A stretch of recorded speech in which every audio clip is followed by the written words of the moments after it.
राज्यातील पहिलं शासकीय योग आणि निसर्गोपचार महाविद्यालय सुरू। शिक्षण आणि उपचारासाठी देश विदेशातून येथील विद्यार्थी आणि नागरिक। 4,000हून अधिक रुग्णांसाठी सुसज्ज सेवा। 205 कोटींचा प्रकल्प।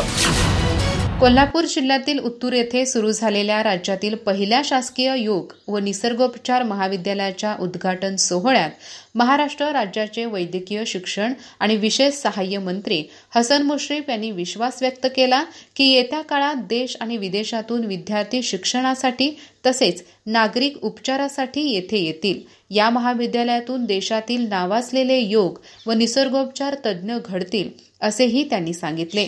205 कोटी रुपये खर्चून उभारण्यात येणाऱ्या या महाविद्यालय व रुग्णालयात प्रगत प्रशिक्षण व उपचार सुविधा असणार असून पहिल्या टप्प्यात बहिरेवाडी येथील JP नाईक स्मारक इमारतीत शिक्षण सुरू होणार आहे।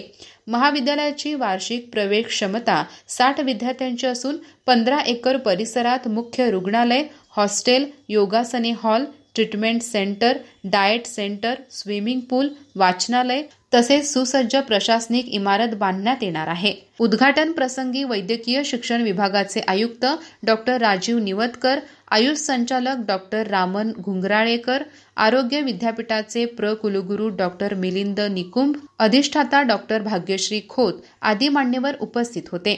यावेळी बोलताना हसन मुश्रीफ यांनी सांगितले की कोल्हापूर जिल्ह्यात गडिंग्लज येथे शासकीय दंत महाविद्यालय तर उत्तूर येथे फिजिओथेरपी कॉलेज सुरू करण्याच्या दृष्टीने प्रयत्न सुरू आहेत। CPR रुग्णालयाचे नूतनीकरण जसलोक हॉस्पिटलच्या धर्तीवर होत असून दिवाळीपर्यंत हे काम पूर्ण होईल। त्यामुळे भविष्यात जिल्ह्यातील कोणत्याही गरजू रुग्णाला मुंबई किंवा पुण्याला जाण्याची गरज भासणार नाही।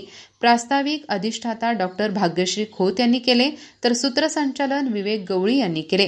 कार्यक्रमाला अनेक स्थानिक मान्यवर, पदाधिकारी आणि ग्रामस्थ मोठ्या संख्येने उपस्थित होते। अधिक माहिती आणि ताज्या घडामोडींसाठी आजच आमचे चॅनल सबस्क्राइब करा।